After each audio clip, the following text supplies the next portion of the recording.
Maruti direction అనేసరికి fans అందరూ భయపడ్డారని అయితే చెప్పాల్సిందే. కానీ టీజర్ అవుట్‌పుట్ చూసిన తర్వాత ఆ భయాలన్నీ పటాపంచలైపోయాయి. ఎందుకు భయం అని మీరు అనుకోవచ్చు. ఎందుకంటే 'సలార్' ఇచ్చిన అవుట్‌పుట్ అలాంటిది. ఆ మాస్ యాంగిల్ ఎక్కడ మిస్ అయిపోద్దో అని. బట్ ఈ టీజర్ చూసిన తర్వాత వింటేజ్ ప్రభాస్‌ని విట్‌నెస్ చేస్తున్నాము. అటు రొమాంటిక్‌గాను, ఇటు మాస్‌గాను మళ్ళీ అదే కామెడీ టైమింగ్‌తోనూ బిఫోర్ 'బాహుబలి' ప్రభాస్‌ని తిరిగి ఇవ్వబోతున్నాడు మన మారుతి అనే ధైర్యం అయితే మళ్ళీ వచ్చేసింది. దీని మీద మీ కామెంట్స్ ఏంటో ఒకసారి కామెంట్స్ రూపంలో చెప్పండి. ఈ వీడియో లాస్ట్‌కొచ్చేసరికి మీరు వావ్ అనకుండా ఉండలేరు. కాబట్టి మీరు ఈ వీడియో చివరి వరకు చూస్తే ఇప్పుడు వరకు మన ఇండస్ట్రీలో ఎవ్వరూ ఇవ్వలేని హింట్స్ మరియు అక్కడ టీజర్‌లో నేను అబ్జర్వ్ చేసినవన్నీ కూడా చెప్తాను, చూపిస్తాను. టు బీ ఫ్రాంక్ నేను చాలా బ్రేక్ డౌన్ వీడియోస్ చూశాను. ఈ విషయం ఎవరైనా చెప్తారేమో అని ఎవరు చెప్పలేదు. నేను మీ వరకు తీసుకొస్తున్నా అంటే ఈ వీడియోని మీరు చివరి వరకు చూసి ఆ లైక్ అండ్ సబ్స్క్రైబ్ బటన్ని హిట్ చేస్తారని కోరుకుంటున్నాను.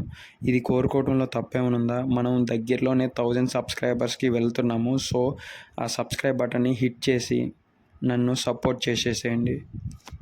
ముందుగా చెప్పాల్సిన విషయం ఏంటంటే 'రాజాసాబ్' అనేది ఒక్క ప్రభాస్‌తో కాదు, ఇద్దరు ప్రభాసులతో నిండుంది.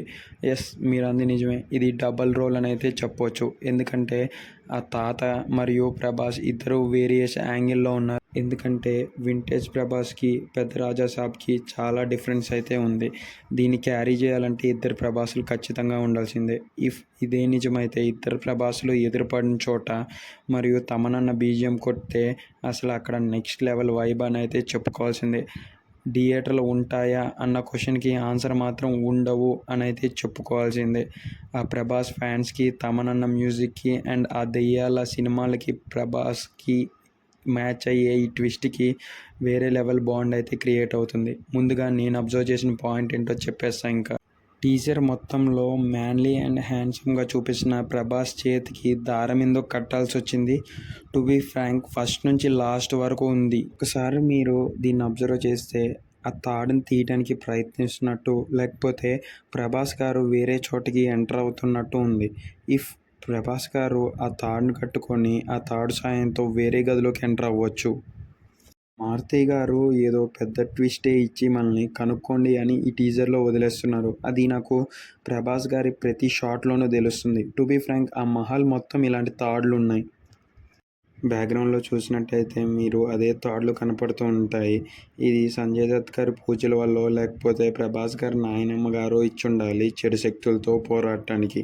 దీన్ని చూడంగానే మీకేమనిపించింది? ఇది ప్రతి షార్ట్ ఫ్రేమ్‌లోనూ చేతికి ఉంది. అండ్ దీన్ని తొలగించడానికి వాళ్ళు ట్రై చేస్తున్నారు. ఇక్కడ హీరోయిన్స్ చూసి షాక్ అయ్యేది ప్రభాస్ గారిని. కాకపోతే నార్మల్ పొజిషన్‌లో కాదు, రివర్స్ పొజిషన్‌లో చూసినందుకు వీళ్ళు షాక్ అవుతున్నారు. అదీగాక ప్రభాస్ గారి అనుచరులు కూడా రివర్స్ పొజిషన్‌లోనే ఉన్నారు. వీళ్ళేమో వాళ్ళని చూసి షాక్ అవుతున్నారు. వాళ్ళేమో వీళ్ళని చూసి షాక్ అవుతున్నారు. ఇదే గాయ్స్ నేను అబ్జర్వ్ చేసింది టీజర్ షాట్‌లో.